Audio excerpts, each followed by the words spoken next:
Bonjour à toutes et à tous, je suis ravie de vous retrouver pour Libre Ensemble, votre rendez-vous de la laïcité. Vivre sans bras, c'est le quotidien de Sarah depuis sa naissance.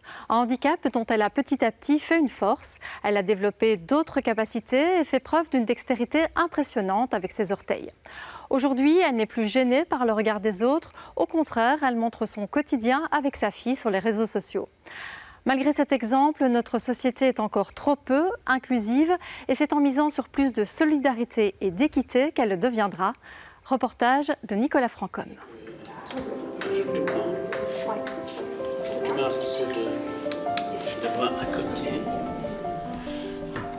J'ai commencé le dessin à l'Académie royale des beaux-arts de Saint-Josse. L'Académie des beaux-arts de Saint-Josse m'a accepté évidemment sans problème. Et en effet, j'ai voulu m'inscrire à un cours de dessin en 2019 dans un petit cours à Scarbeck. Et là, j'ai été refusée. J'ai été refusée et donc par écrit. Hein, c'était quand même un refus assez cinglant. J'avais beau expliquer à ce professeur qu'en réalité, il n'y avait pas de problème et que j'allais gérer moi-même le fait de le faire avec mon pied, etc. Il m'a dit qu'il ne souhaitait absolument pas que j'intègre son cours. C'était la première fois. D'ailleurs, ça m'a estomaqué au sens propre du terme. Je ne pensais pas qu'en 2019, j'allais pouvoir encore vivre ça. C'est-à-dire que pour moi, je me disais non, ça n'existe pas. La discrimination, c'est de l'histoire ancienne. On a évolué, le monde a évolué. En fait, pas du tout. Pas du tout. Il faut encore faire beaucoup de choses, il y a encore beaucoup de travail à faire. Et donc, j'ai contacté Ounia, qui m'a épaulée et qui m'a accompagnée dans cette discrimination.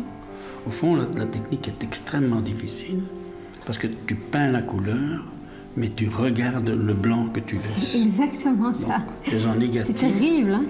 Parce que là, je ne regarde absolument pas ce que je mets en bas, quoi. Je regarde le blanc. Absolument. Et c'est ça qui est difficile, c'est que finalement, je ne vois pas vraiment ce que je fais. Bah, les professionnels savent que c'est la technique la plus difficile. Cherchant des professeurs d'aquarelle sur Bruxelles, je suis tombée sur l'atelier de Pierre. Et je suis tombée amoureuse des aquarelles de Pierre. Donc, je lui ai écrit un email en lui demandant de m'inscrire, en lui expliquant ma particularité. Et on s'est rencontrés et pour lui, ça a été un détail, quoi. Mon pied, c'est vraiment ma main. Donc, il faut vraiment maîtriser la technique de l'aquarelle, mais pas le fait de le faire avec le pied, parce que mon pied, c'est vraiment une main dans mon cerveau, étant donné que je suis née comme ça. Voilà. Tu as quand même un bord blanc. Toute personne avec un handicap qui le souhaite peut faire beaucoup de choses, oui. Après, bon, il faut aussi connaître ses limites. Je connais mes limites, je ne me serais jamais inscrite à un cours de tennis. Donc voilà, c'est pas seulement avoir un handicap et vouloir accéder à toutes les activités qui existent dans un monde qui n'est pas adapté au handicap. Mon handicap, c'est mon problème. Et j'aime bien me réapproprier mon handicap. En fait, mon handicap, c'est le problème de personne d'autre. Avoir Sarah au cours est une immense chance parce que c'est un exemple extraordinaire de volonté, d'aptitude et c'est un exemple non seulement pour d'autres personnes handicapées mais également pour tout le monde. Qui dérange. Parce que, vous savez, dans mon quotidien, depuis que je connais Sarah, je ne vais plus me plaindre pour des futilités. Et maintenant, tu prends du recul. Oui. Tu te promènes, tu te rapproches de la mer. Oui, tout à fait.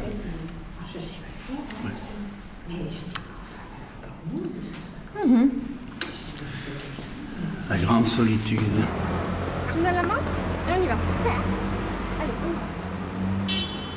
Je pense que ça, c'est vraiment une des choses qui aide fondamentalement la personne en situation de handicap à se développer de manière harmonieuse. C'est le contact social et c'est ce sentiment de ne pas être exclu de la société. On parle d'inclusion par opposition à l'exclusion. Et donc, évidemment, il y a les familles, qui dans un premier temps doivent accepter bien sûr la personne qui a un handicap soit de naissance, soit acquis, et il y a quand même près de 75% des handicaps qui sont acquis au cours de la vie, donc ça peut être des chocs terribles dans les familles aussi. Donc passé ce stade-là, il y a des ajustements qui se font pour que la personne trouve sa place au même titre que n'importe quel autre enfant ou membre de la famille. Mais là, il faut effectivement qu'il y ait un réseau solidaire et qu'éventuellement on vienne en aide aux parents qui se retrouvent parfois relativement démunis par rapport à ces situations parce que non anticipées. Et puis il y a effectivement tout le cercle suivant qui est le cercle des amis qui peuvent venir en soutien. Oh mais elle est loin.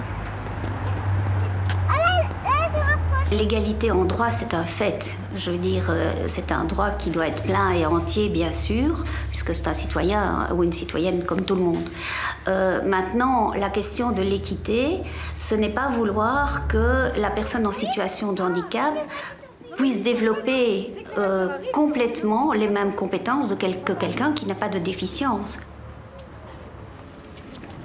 La question de l'équité, c'est vraiment partir du fait qu'on essaye de gommer un peu la situation qui conduit à un handicap, mais on ne peut pas annihiler l'handicap. Nous, à côté de l'équité, on a la notion d'autonomie. Donc ce que l'on essaye de faire, c'est que les personnes en situation de handicap puissent réaliser seules les actes qu'elles ont besoin de faire. Et pour ce faire, nous militons aussi pour ce que nous appelons les aménagements raisonnables. C'est-à-dire que la personne ne peut pas effacer son handicap, il sera présent en permanence, mais on doit faire en sorte que l'accessibilité est présente, tant dans les bâtiments que dans l'espace public, pour lui permettre d'accéder aux mêmes services que tout le monde.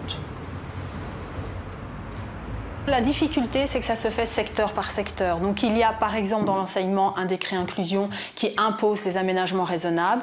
Il y a un arrêté aménagement raisonnable qui pour les nouveaux bâtiments ou pour certains lieux prévoit que si l'accessibilité n'est pas prévue, les personnes en situation de handicap peuvent porter plainte pour non-aménagement raisonnable et réussir à faire changer les choses. Et puis il y a certains secteurs qui pour le moment sont un peu en dehors de toute loi. Nous, en tant qu'association pour laquelle nous militons, c'est qu'il y ait à un moment donné au niveau du gouvernement une volonté politique de rendre accessibles tous les bâtiments et les espaces publics en donnant une date butoir, par exemple en 2030 ou en 2040. Tout doit être accessible et chaque propriétaire de lieu ouvert au public ou d'extérieur ouvert au public devrait faire un audit en accessibilité de son lieu, une planification des travaux pour arriver à cette date butoir où tout devrait devenir accessible. Ça va? Comment ça va? Ça va et toi? Ça va. Contente de te voir. Merci. Les chiffres les plus importants, donc les signalements les plus fréquents, c'est dans le domaine des biens et services. Quand on dit biens et services, c'est les logements, l'accès au logement, l'accès au transport, l'accès au commerce. Et quand je dis accès, c'est pas seulement l'accessibilité physique, c'est le fait d'être reçu, d'être bien reçu dans certains lieux, de pouvoir obtenir une assurance, de pouvoir ouvrir un compte en banque, de pouvoir participer à toutes les activités, même culturelles, récréatives de la société. S'il y a des mesures structurelles de mise en accessibilité, de mesures aussi pédagogiques d'aménagement dans les écoles pour accueillir les élèves en situation de handicap, pour nous c'est ce qu'il y a de mieux. Parce que l'aménagement raisonnable est une mesure individuelle qui répond à chaque situation.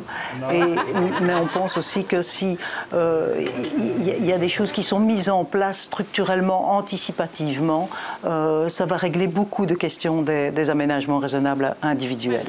Il peut y avoir des embûches et des obstacles à sortir, à faire certaines choses si c'est pas adapté, ben, tu les vois moins. Tu vois, si ici il n'y a pas la paille, tu sais pas boire.